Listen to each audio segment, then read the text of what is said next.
Hello everyone and welcome back to my channel. Today we will continue our economics chapter 4 money. तो हमने कल पढ़ा था कभी मेजर्स ऑफ मनी सप्लाई के हमारे 4 टाइप्स होते हैं M1, M2 and M3 and M4. M1 और M2 हमने पढ़ लिया था. मैंने आपको ये बोला था कि हम नेक्स्ट क्लास में क्या करेंगे, दो मेजर जो हमारे बच्चे हैं उनको पढ़ेंगे प्लस बैंक मनी और हाई पावर्ड मनी भी हम पढ़ेंगे. ओके बच्चा, देखो अब आज पढ़ेंगे हम first M3 measures of money supply में ऐसा क्या ऐड करें हम जो कि हमारा ये आ जाए, राइट. तो देखो क्या है, M3 में पहले सबसे पहले क्या ऐड करेंगे, वो करेंगे हम M1. क्या करेंगे, M1. M3 में हम सबसे पहले M1 ऐड करेंगे. उसके साथ M1 के साथ और एक चीज़ क्या ऐड करेंगे, वो है net time deposits with the commercial bank. Commercial bank की जो नेट टाइम डिपॉजिट्स होती हैं वो भी हम ऐड करेंगे M1 के साथ, किसमें, M3 में, राइट. ठीक है, तो याद रखना M1 M3 में क्या ऐड करेंगे, M1 plus net time deposits with the commercial bank. Okay, अब देखो M4 में क्या ऐड करेंगे, M4 में करेंगे जो हमने M3 निकाला है. अगर M3 हमें डायरेक्ट गिवन ना हो तो M1 M3 निकाल लेंगे. कैसे, M1 में नेट टाइम डिपॉजिट जो वो ऐड करके, राइट. तो M4 में क्या करेंगे, M3 ऐड करके उसके साथ क्या ऐड कर देंगे, total deposits with the post office. जो पोस्ट ऑफिस की टोटल डिपॉजिट्स होती है वो भी M3 के साथ ऐड कर देंगे और क्या आ जाएगा, हमारा M4 आ जाएगा. ठीक है, क्या है, M4 कैसे निकालेंगे, M3 plus total deposits with the post office. Okay, it's clear. ये थे हमारे मेजर्स ऑफ मनी सप्लाई 4. क्या है, M1 है, M2, M3 और M4, ये हमने पढ़ लिए. अब देखो मेजर्स ऑफ मनी सप्लाई जो हमारा कंप्लीट हो चुका है. अब पढ़ेंगे हम बैंक मनी. हमारे ये 2 टर्म आती है इस चैप्टर के अंदर, ये भी इंपॉर्टेंट है, हमें पता होना चाहिए. ठीक है, बैंक मनी. बैंक मनी क्या होता है, it refers to the demand deposits of the people with the commercial bank. क्या है, बैंक मनी क्या होता है, बैंक मनी हमारा रेफर करता है डिमांड डिपॉजिट की, जो पीपल की डिमांड डिपॉजिट होती है कमर्शियल बैंक के अंदर, वो होती है हमारी बैंक मनी. क्या, bank money refers to demand deposits of the people with the commercial bank. याद रखना कि कमर्शियल बैंक के साथ होनी चाहिए पीपल की डिमांड डिपॉजिट्स, ना कि सेंट्रल बैंक और अनदर बैंक. कमर्शियल बैंक के अंदर होनी चाहिए. ठीक है, ये हमारा बैंक मनी. Okay done. अब नेक्स्ट देखो high powered money. High powered money क्या होता है, अब it is the sum total of, जो हमारा हाई पावर्ड मनी होता है वो 3 चीज़ों का सम टोटल होता है. कितनी चीज़ों का, 3 चीज़ों का सम टोटल होता है हाई पावर्ड मनी. पहली क्या है, currency held by the people. जो पीपल की करेंसी होती है, पहली चीज़ तो ये हो गई, फर्स्ट थिंग ये होगी हमारी. ठीक है, सेकंड चीज़ क्या है, valuate cash of the commercial bank. Second चीज़ होगी वैल्यूएट कैश जो कमर्शियल बैंक का होता है.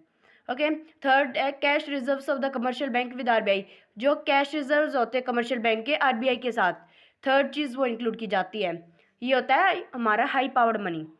क्या है high powered money, it is the sum total of currency held by the people. Second thing vault cash of the commercial bank and the third thing is cash reserves of the commercial bank with the RBI. ये 3 चीज़ें include की जाती है तब बनता है हमारा high powered money. Clear हुआ. अब एक चीज़ और देखो, जो हमारा हाई पावर्ड मनी है, हाई पावर्ड मनी को हम क्या नाम, दूसरे नाम से भी जान जाते हैं. 2 क्या है, फर्स्ट है monetary money, sorry monetary money और बेस मनी. इन 2 नाम को बोलते हैं हम हाई पावर्ड मनी. क्या है, हाई पावर्ड मनी जो हमारा 2 नाम से जाना जाता है, मॉनेटरी और बेस मनी. ठीक है, एक मार्क्स में भी पूछा जाता है कि भाई हाई पावर्ड मनी का दूसरा नाम क्या है, तो लिख देंगे मॉनेटरी और बेस मनी. ठीक है, ये चीज़ भी आपको याद रखने की है. टॉपिक बैंक मनी और हाई पावर्ड मनी दोनों ही बहुत इंपॉर्टेंट टर्म हैं, तो प्लीज़ नोट कर लो इसे अच्छे से. देखो हमने मेजर्स ऑफ मनी सप्लाई कर लिया और बैंक मनी और हाई पावर्ड मनी भी कर लिया. ठीक है, अब हमारा चैप्टर हो गया है फिनिश. आज हम अब करेंगे हम क्वेश्चंस. ठीक है, इस चैप्टर से रिलेटेड कुछ क्वेश्चंस हैं वो करेंगे अब हम. ठीक है, फर्स्ट क्वेश्चन है what is barter system of exchange.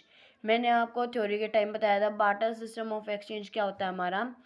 Barter system of exchange उसे बोलते हैं जो एक गुड के लिए दूसरे गुड का एक्सचेंज करना, उसे बाटर सिस्टम ऑफ एक्सचेंज बोलते।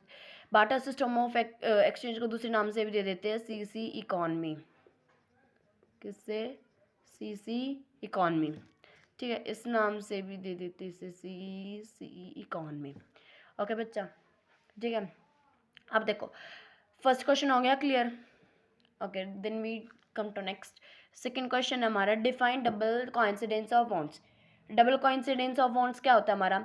डबल कोइंसिडेंस ऑफ बॉन्ड्स आपको याद हो तो हमने किस में पढ़ा था? ड्रॉबैक्स ऑफ बार्टर सिस्टम या एलिमिनेशन ऑफ बार्टर सिस्टम, उस चीज़ में हमने पढ़ा था। फर्स्ट एलिमिनेशन था हमारा डबल कोइंसिडेंस ऑफ बॉन्ड्स। अब देखो डबल कोइंसिडेंस ऑफ बॉन्ड्स हमारा होता क्या है? क्या है? It means that good in possession of two different individuals are needed by each other at a same time. क्या होता है double coincidence of bonds? Double coincidence of bonds वो चीज़ होती है जब कोई भी गुड हो, ठीक है, कोई एक गुड हो, उसके दो अलग अलग इंडिविजुअल्स हैं, ठीक है, एक गुड के कोई भी दो अलग अलग इंडिविजुअल्स हैं और वो दोनों जो हैं उस गुड को चाहते हैं सेम टाइम पे। क्या है? एक गुड है, ठीक है, और उसके दो इंडिविजुअल्स है, कोई दो लेना चाहता है उससे, ठीक है, और एक सेम टाइम पे चाहते हैं दोनों, ठीक है, एक गुड को दो पर्सन जो वो दो इंडिविजुअल्स जो वो सेम टाइम पे चाहते हैं, तो उसे इस सिचुएशन को जो सिचुएशन प्रोड्यूस होगी, सिचुएशन को क्या बोलते हैं? डबल कोइंसिडेंस ऑफ बॉन्ड्स बोलेंगे, ठीक है। क्या है डबल कोइंसिडेंस ऑफ बॉन्ड्स? क्या है? क्वेश्चन आ जाएगा कि भाई वो define double coincidence of bonds. So double coincidence of bonds means that good in position of two different individuals are needed by each other at the same time.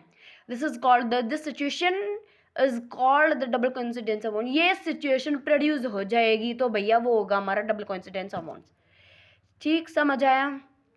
अब देखो, I hope आपको question समझ आया। अब next देखो, third question हमारा, who are the suppliers of money. Money जो हमें कौन कौन सप्लाई करता है? सप्लायर ऑफ द मनी आ जाएगा, या who are the producers of money, वो एग्जामिनर के ऊपर बात है भाई, वो सप्लायर देगा या एग्जामिनर देगा। आपको क्वेश्चन आना चाहिए बस, ठीक है। तो देखो क्या है supplier of, there are three supplier of money. First is government of country, क्या है?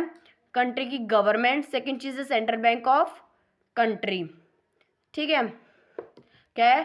कंट्री की सेंट्रल गवर्नमेंट और कमर्शियल बैंक। ये तीन चीज़ें हैं हमारी जो मनी सप्लाई हमें करती है। क्या है? फर्स्ट है गवर्नमेंट ऑफ कंट्री, फिर है सेंट्रल बैंक ऑफ कंट्री, फिर है commercial bank. Okay, I hope ये क्वेश्चन भी समझ आया। अब नेक्स्ट आ जाते हैं, what is demand deposit. Demand deposit हमने मेजर्स ऑफ मनी सप्लाई में बहुत पढ़ा है। अब पता होना चाहिए कि भैया हमारा डिमांड डिपॉजिट होता क्या है, राइट? तो देखो demand deposit are those deposits which can be withdrawn from the bank on the demand और by writing a cheque any time. क्या है डिमांड डिपॉजिट? क्या हुआ? डिमांड डिपॉजिट वो होता है जो विड्रॉ किया जाता है बैंक से डिमांड पे।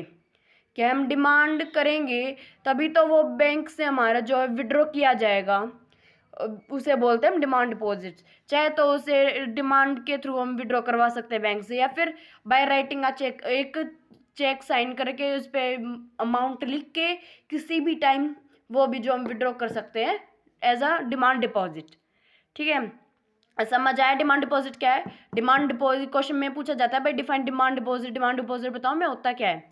तो क्या होता है demand deposit? Demand deposit are those deposits which can be withdrawn from the bank on demand और by writing a cheque any time. This is called a demand deposit, simple. तो ये चार क्वेश्चन बहुत इंपॉर्टेंट है, please note करो इसे। अगर आपको कुछ समझ नहीं आया हो तो आप कमेंट करके मेरे से पूछ सकते हो, और ये क्वेश्चन आपको याद भी होने चाहिए, ठीक है। Please note it down. And if you like my video, please like, share and subscribe it, and also press the bell icon for notifications. Thank you and have a nice day. In the next video we will do our chapter 5, okay? 4th तक हमारे chapters complete हो चुके हैं। आपको कुछ समझ नहीं आया हो तो आप पूछ सकते हो, ठीक है। Thank you.